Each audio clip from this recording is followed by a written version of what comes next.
The war in Ukraine has now stretched far beyond what many expected when the first missiles struck in early 2022. What began as a regional escalation quickly evolved into the largest conventional conflict Europe has seen since the end of World War II. Entire cities have been reshaped by artillery and drone warfare, front lines have hardened, and the human cost has climbed into the hundreds of thousands when counting those killed or wounded on both sides.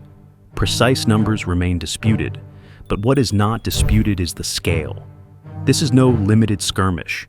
It is a grinding industrial-era war playing out in the 21st century.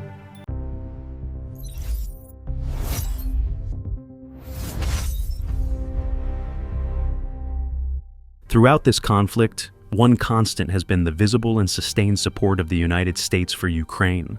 Billions of dollars in military aid, intelligence sharing, training, and diplomatic backing have flowed from Washington. To many observers, this raises a simple but powerful question. Why is the United States so deeply invested in a war taking place thousands of miles from its shores? Public conversations often frame the issue in moral or ideological terms. Democracy versus authoritarianism, sovereignty versus aggression. Those themes certainly play a role in how the war is discussed. But international politics rarely runs on ideals alone. Behind every major foreign policy decision lies a calculation of national interest, power balances, long-term security concerns, economic positioning, and the shaping of future alliances. From the American perspective, Ukraine is not just a battlefield. It is a focal point in a much larger strategic landscape. That decisions made there ripple outward into European security architecture, global military balance, and the credibility of alliances that have defined the post-Cold War order. Whether Ukraine withstands pressure, regains territory, or settles into a frozen conflict, carries implications that extend well beyond Eastern Europe. Understanding this war, then, requires stepping back from the daily headlines and asking a more structural question. What does the United States stand to gain or lose, depending on how this conflict unfolds? The answer is not found in a single motive, but in a layered mix of geography, military strategy, geopolitical influence, and economic opportunity. To see why Washington continues to commit resources at this scale, we first need to understand how this conflict began. Not just in the immediate sense, but in the deeper strategic tensions that have been building for years. Only by tracing those origins can we understand why Ukraine occupies such an important place in American strategic thinking today.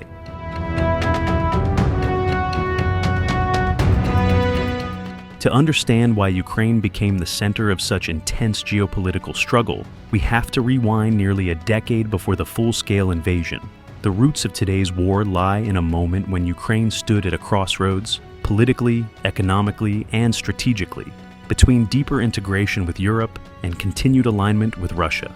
In 2014, political upheaval in Kyiv culminated in the removal of Ukraine's pro-Russian president after months of protests known as the Maidan movement. The new leadership signaled a clear intention to move closer to the European Union and Western institutions. For many Ukrainians, this represented a chance to modernize their economy and governance. For Moscow, however, the shift raised alarms. Ukraine has long occupied a central place in Russian strategic thinking, not only because of shared history and cultural ties, but because of geography. Whoever influences Ukraine gains leverage over a critical buffer zone between Russia and the rest of Europe. The flashpoint quickly became Crimea, a peninsula extending into the Black Sea and home to the port city of Sevastopol. For decades, Russia had leased access to naval facilities there under agreements with Kyiv.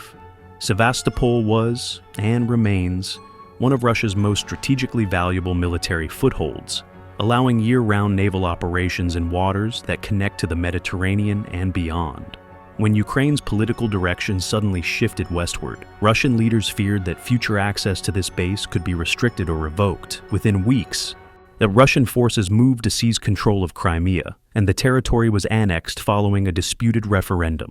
At roughly the same time, armed separatist movements, supported by Moscow, emerged in eastern Ukraine's Donbas region. Fighting in Donetsk and Luhansk settled into a simmering conflict that never fully ended, creating a persistent fault line inside Ukraine.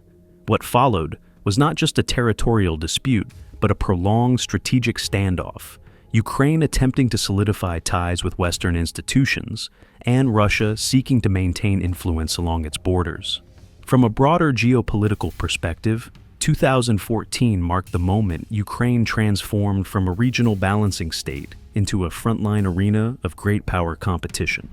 And the confrontation was no longer simply about local politics. It was about the future security architecture of Eastern Europe. Each step taken by Kyiv toward Western integration was viewed in Moscow as a strategic loss, while Western governments increasingly saw Ukraine as a test case for resisting coercive pressure. By the time large-scale war erupted years later, the groundwork had already been laid. The tensions surrounding Crimea, the unresolved fighting in the Donbass, and the competing visions for Ukraine's alignment created a volatile environment that made escalation far more likely. Understanding this background is essential because it reveals that the conflict is rooted not in a sudden crisis, but in a long brewing struggle over geography, influence, and strategic depth, forces that continue to shape decisions on all sides today.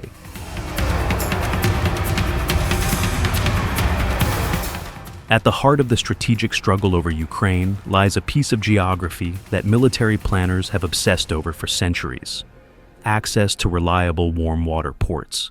For Russia in particular, this is not a minor logistical preference.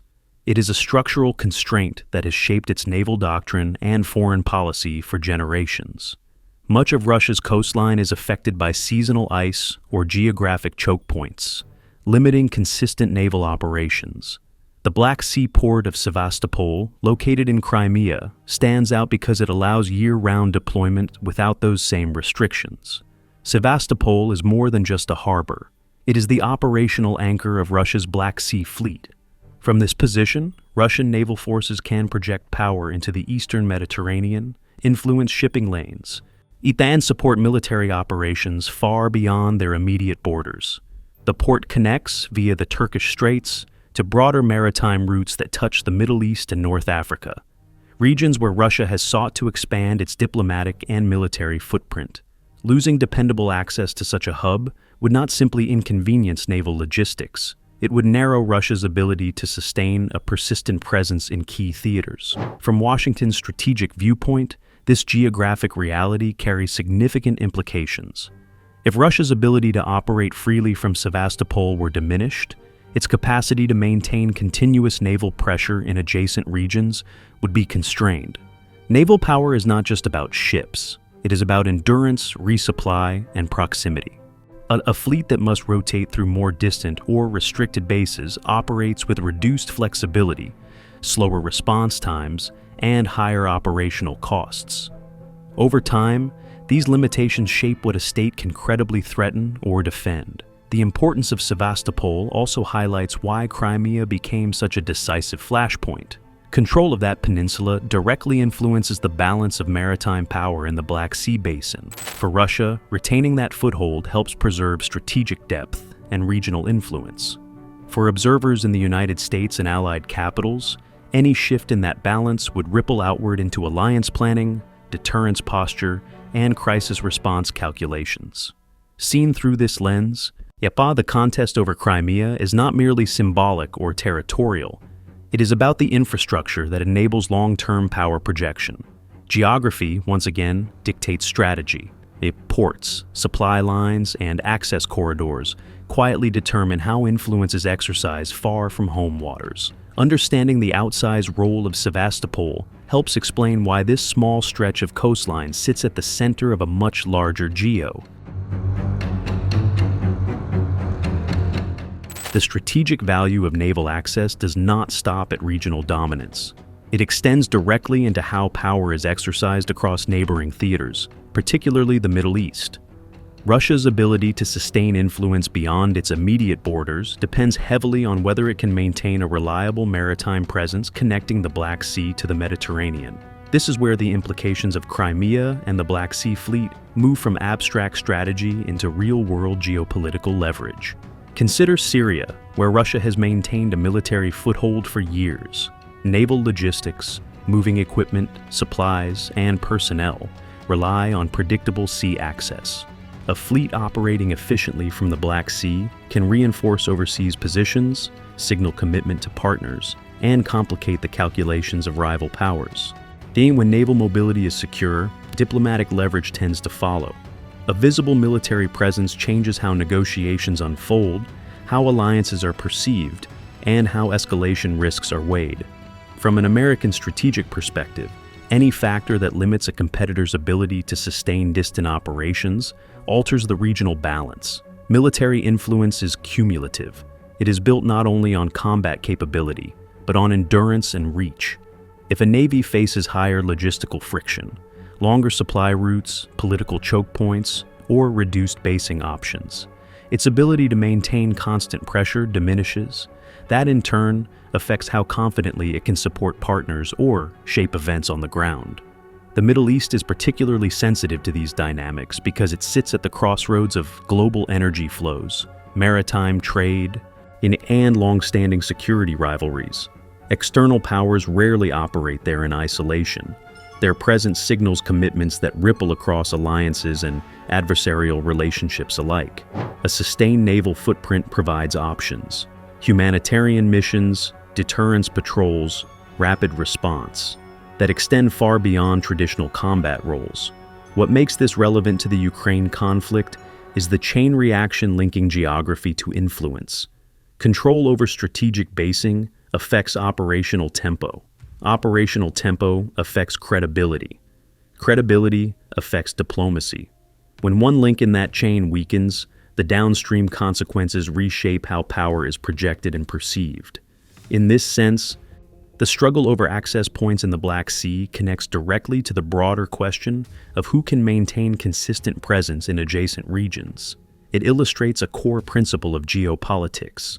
The ability to act far from home depends less on momentary strength than on sustained logistical foundations. For policymakers evaluating long-term competition, those foundations are often where the real balance of influence is decided.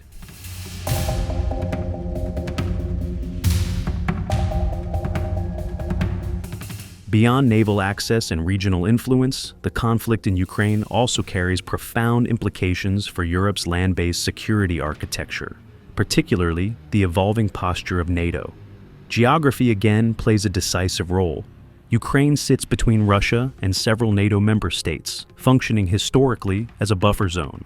When that buffer becomes contested, the entire defensive calculus of the region shifts. For NATO planners, distance matters. The placement of infrastructure, airfields, logistics hubs, surveillance systems, determines response times and deterrence credibility.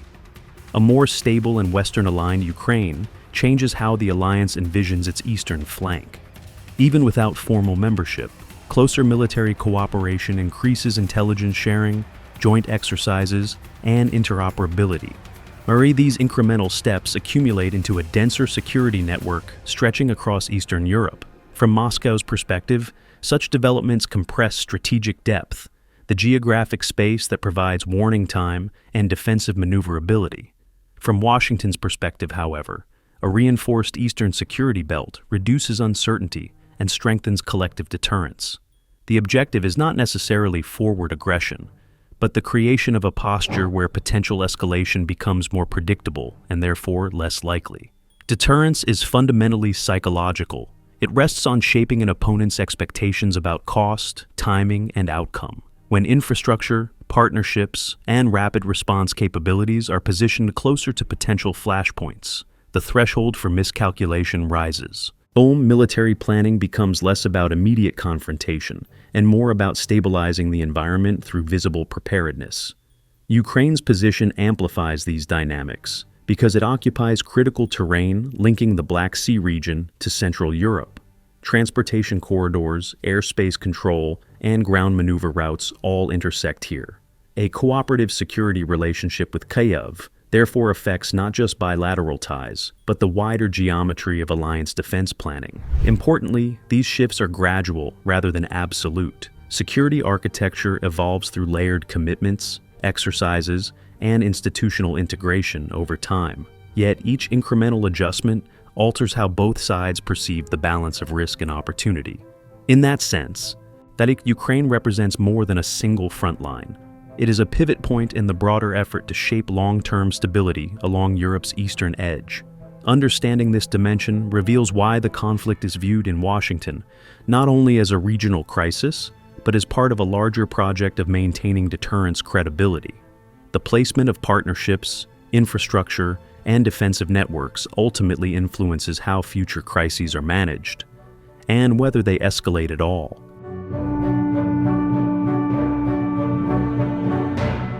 While most discussions about Ukraine focus on tanks, missiles, and front lines, there is another dimension shaping long-term decision-making: economics. Wars do not end when the shooting stops. They transition into reconstruction, investment, and institutional rebuilding. For policymakers thinking in decades rather than news cycles, Ukraine represents not only a security question, but a future economic landscape that could influence regional stability and market dynamics. Ukraine possesses structural advantages that make its post-war trajectory strategically relevant. It has a large agricultural base, significant industrial capacity, a well-educated workforce, and geographic positioning that connects European markets to Eurasian trade routes. Even after years of disruption, these fundamentals suggest long-term recovery potential. History shows that countries undergoing structural reform after conflict can experience accelerated modernization when backed by external investment and institutional integration. From an American perspective, economic engagement is inseparable from strategic stability. Stronger economies tend to anchor political institutions, reduce volatility, and create durable partnerships. Investment, trade access, and reconstruction contracts are not merely commercial opportunities. They are tools that shape alignment and long-term influence. Participation in rebuilding efforts allows external partners to help define regulatory frameworks, infrastructure standards, and market connections that persist for generations. There is also a broader systemic effect. A recovering Ukraine integrated into European economic networks would reinforce regional supply chains, agricultural output, and energy transit corridors. These factors contribute to wider market resilience, an increasingly important consideration in a world where economic shocks carry global consequences. Stability in one region reduces pressure elsewhere, lowering the likelihood that localized crises cascade into broader disruptions. Economic strategy operates on timelines far longer than military campaigns. Decisions made during conflict, sanctions, aid packages, reconstruction planning, lay the groundwork for the post-war order. For Washington, supporting Ukraine is partly about shaping that transition early, ensuring that recovery aligns with broader goals of regional stability and open economic exchange. Seen this way, the economic dimension is not separate from geopolitics. It is one of its foundations.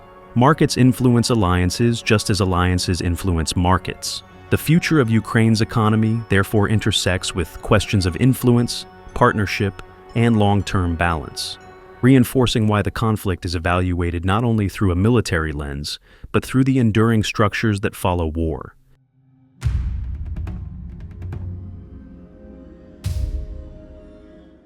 Taken together, the war in Ukraine is not just a regional conflict.